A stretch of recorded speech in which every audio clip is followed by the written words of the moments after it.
going on, everyone? Back with another episode of Stuff and Things. We got a special episode for you guys today. I have my first guest that has ever been up here on my range, Mr. John Patton from the Gun Collective. Hi guys. How's it going, man? Dude, it's good. I'm pumped. I think people see more of you on the channel than any other YouTube creator outside of myself. I'm just trying to set the pace. You know, I want to make sure that everybody has something to live up to. I mean, it's gonna be some big footprints to follow up with. Yeah, so. I'm kind of a gorilla. Yeah. John is local to me. That's not what I meant. John is local to me, so it only makes sense that we kind of kick off this whole series of filming with friends up here with John. So there's going to be some more stuff with us going out in the future. If you do not know the Gun Collective, check them out at the link in the card in the description down below. So today we're looking at something similar to this. I've done a video on this in the past, and you have as well. Saw that on your channel. You were doing a lot of like ammo testing and things like that. Yeah, I was intending on the TCR 22 being my rimfire competition gun. So we were kind of finding what worked the best and what to use and what worked the best out of what barrel, blah, blah, blah. So this is the Thompson Center Tc R22. It's sort of like a normal 1022. It takes some other Ruger parts and things like that, including the magazines, charging handles, receivers, stocks, all that good stuff. Sure. Value for money, these things are outstanding. I believe at the time, I don't know what it is right now, but at the time I filmed, you could pick one of these up for like 250 bucks, which puts it right in line with some of the Ruger offerings, and the feature set on this is outstanding. Yeah, you know, the baseline Ruger doesn't come with a threaded muzzle, doesn't come with a fiber optic or the ghost ring or the pick rail on top. Like the stock alone. Right, the stock alone. Is awesome. There's just a lot going on here that makes it very, very nice for what you pay for it. Right, so I kind of agree with that. If you want to check out my video, I'll leave that in the description and stuff as well. But today we're moving on to something slightly better, maybe a little bit better. We hope. We hope. We'll find out. Should be. So today's video subject is another Thompson Center Tc R22, and this one is actually the Performance Center version. That thing's fancy, man. It's pretty fancy. I love that stock. This is the Performance Center Tc R22, but now with a beautiful Altamount laminate thumb hole stock. Rifles like this are extremely fun for anyone to shoot. The ammo is inexpensive, and like I've said in the past, you can never really have too many 22 long rifles. This version comes just as you see it here, minus the loopholed 2-7 VX Freedom rimfire scope that I have added on top. There's the built-in Picatinny style rail, which allows for the mounting up of anything that you want, but I decided to make this thing shine in the long distance department, which the stock should complement nicely.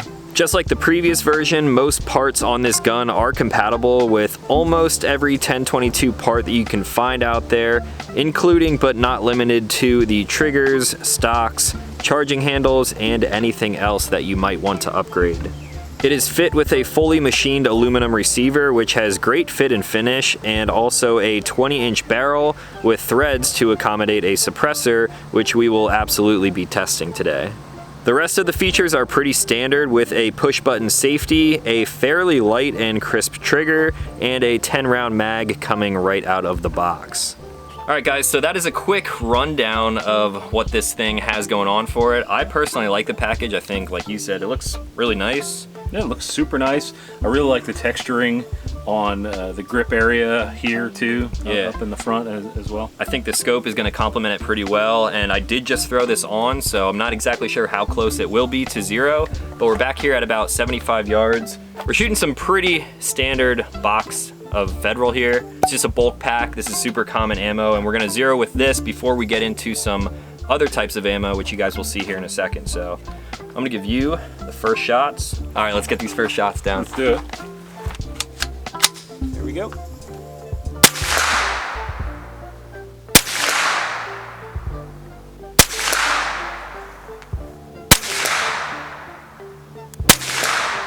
All right, that trigger is a definite improvement. Yeah. Over the stock one. It's not like, oh my God, world's different. It's just definitely improved. Sweet. That's a little bit better.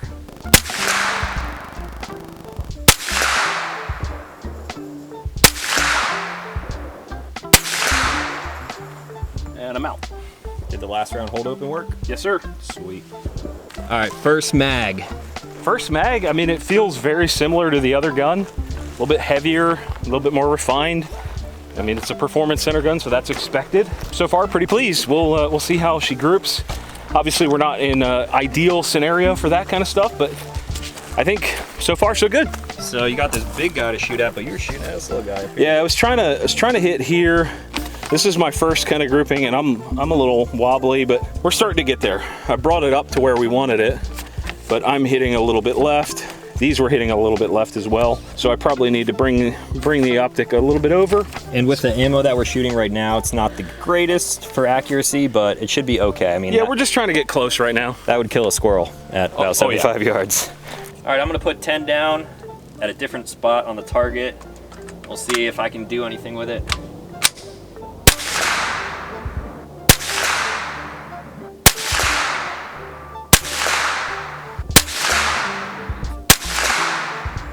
I'm gonna bring it a tiny bit to the right.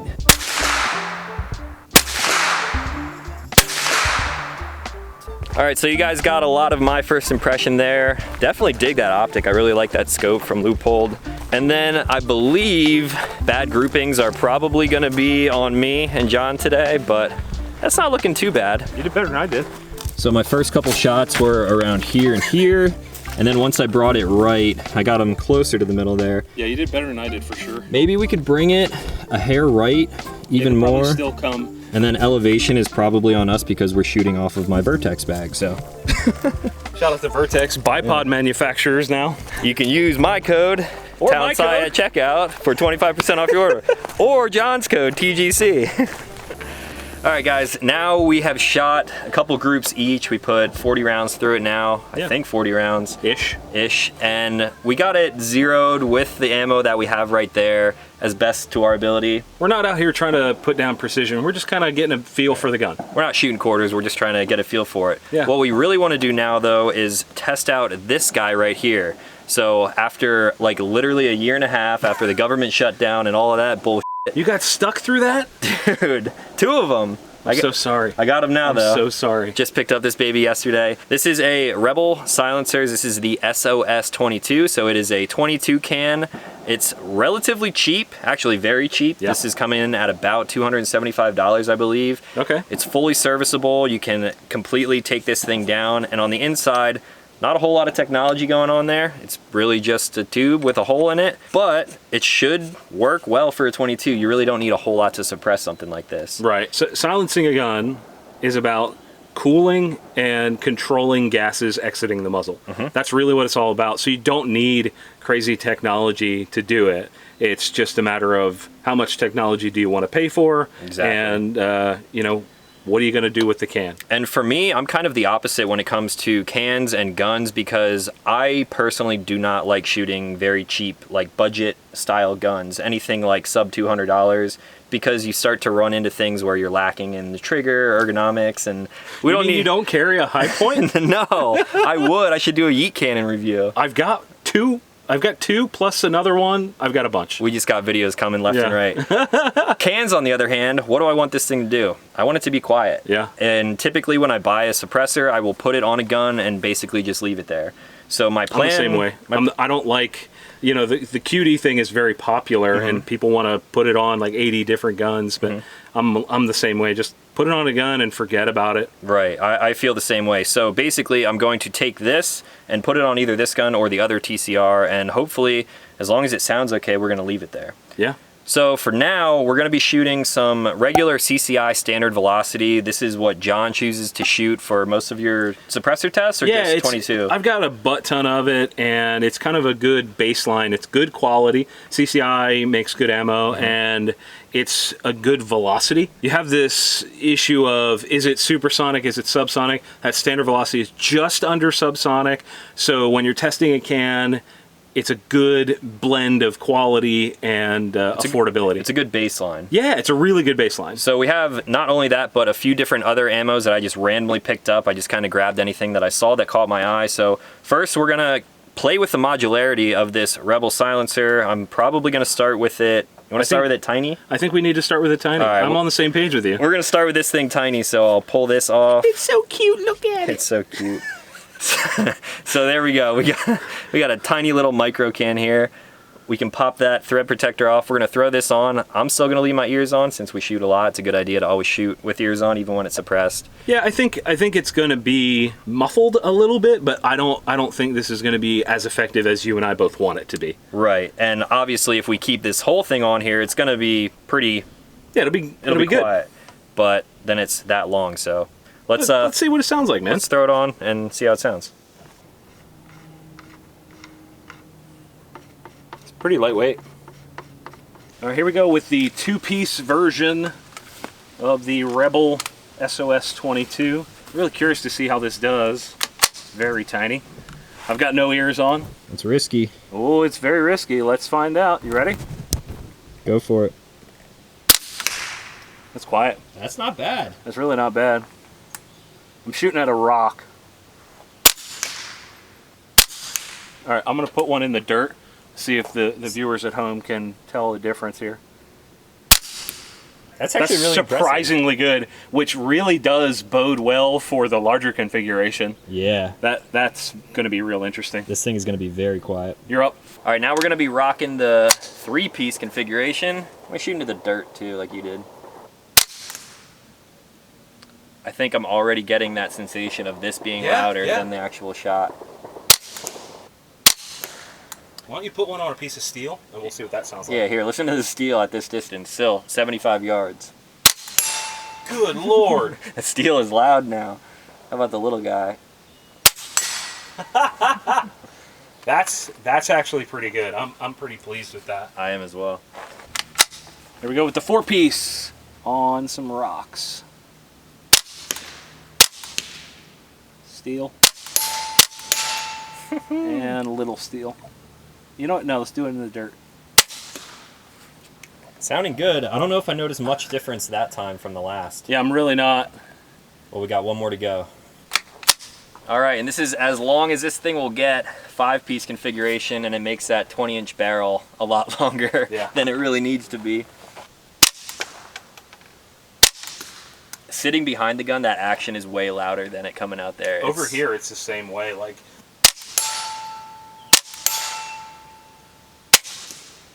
Yeah.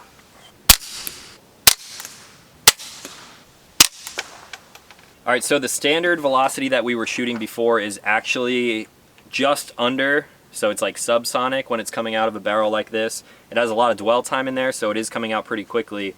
But now we loaded the same ammo that we were shooting before, so this is going to be a little bit louder. Significantly louder. That is significantly louder. I think that can's doing a pretty good job, though. It is doing a good job, for sure. I mean, this is coming out at a little over 1,200 at this length, I believe. Sounds like a laser gun. It does.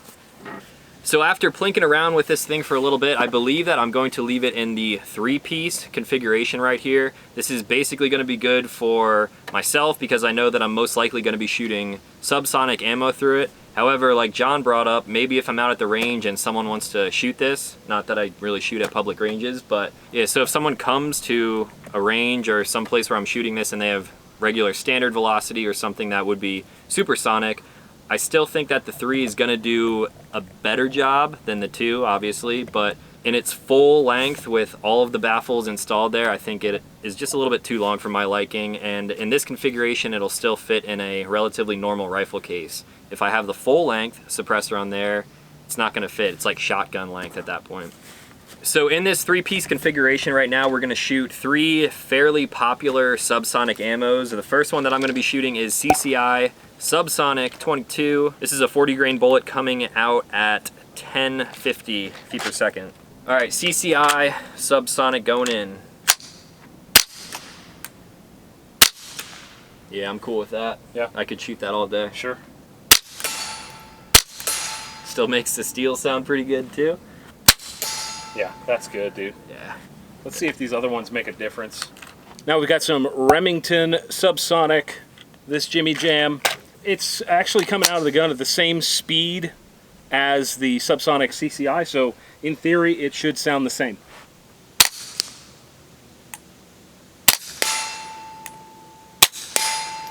Alright, so that didn't sound any different to me. That sounded pretty similar to me as well. Let's try this Winchester stuff with a slightly heavier bullet.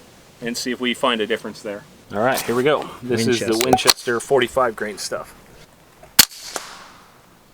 Let's put it on steel.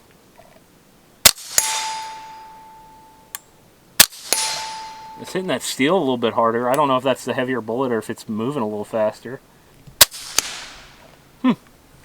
It sounded pretty similar to me as well. Yeah, I mean, the difference of a decibel or 2 decibels is really not like comprehensible to most people. So I don't think it's really going to make that much of a difference. I would just find an ammo that you can find affordable, that is subsonic and does what you want it to do, is accurate, you know, and just stick with that. Agreed. It's like Heavy D and the boys. Heavy D up in the limousine. I'll be Heavy D. Well, who am I?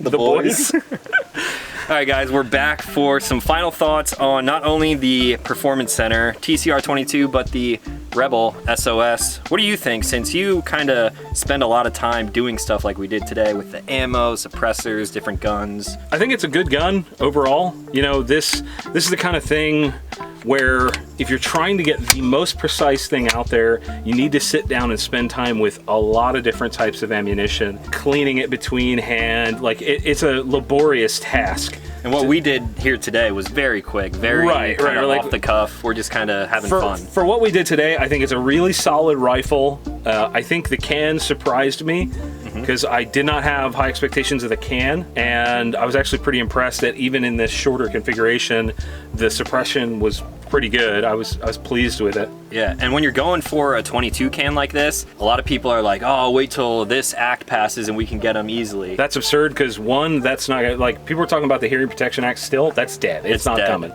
I'm sorry. I wish it was. Just go out and buy a can. Do it while you can. Right now, these are $275, and for a 22 suppressor, this is cool with me. Like, I'm not quick swapping this onto other guns. You can do it. I can take it apart and clean it fairly easily. Yeah, and if you wanted to, you know, you're talking about leaving this in a 3 segment configuration, but if you wanted to, you could easily add the other segments.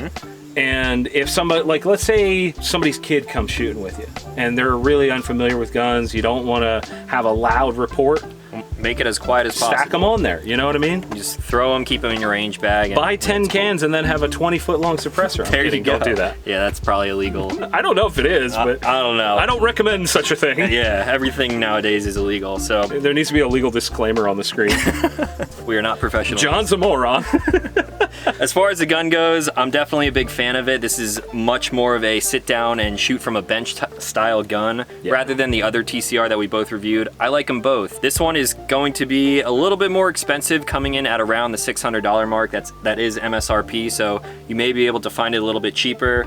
The optic, I'm a big fan of this. The eye relief is great. It is 2:7, so we could get pretty tight out there at 75 yards. Like you saw, our 0 wasn't the greatest, but it's a pretty good, like, mid-level 22 setup, and I think you could have a hell of a lot of fun with this. Yeah, I think the optic, the clarity of the glass is what stood out to me. You know, Loophole is a great name, and this just falls right in there with that. Again, that's got a thumbs up for me. So that's all that I really have for today. You got anything else to add? If you want to check out my channel, absolutely. Check out all this stuff, like, you know, the Thompson Center rifles. A lot of our audience members are not going to be familiar with Thompson Center because their primary business for many years is single shot rifles. So I think they're a brand to look at. They're in the Smith & Wesson family, so they're somebody to consider. And they're putting a lot of good stuff out now too, so I'm excited to see what else they bring out in the future. Yeah. So if you guys are new to my channel, consider clicking subscribe. If you're not subscribed to the Gun Collective already, go over there for all your firearm news, the legal brief, and some other reviews, sort of like suppressors and ammo type of stuff that you guys saw today. Yeah, all kinds of shenanigans. We've got a high-speed camera. We do ballistics gelatin testing. We're kind of a one-stop shop. We've got a lot going on. We're about to pull out the high-speed camera right now and film some stuff for his channel, so definitely go check that out. And that's all that I got for today. If you guys have any questions, let us know in the comments down below. And that's all I got. So thank you for watching, and we'll talk to you in the next one. Bye!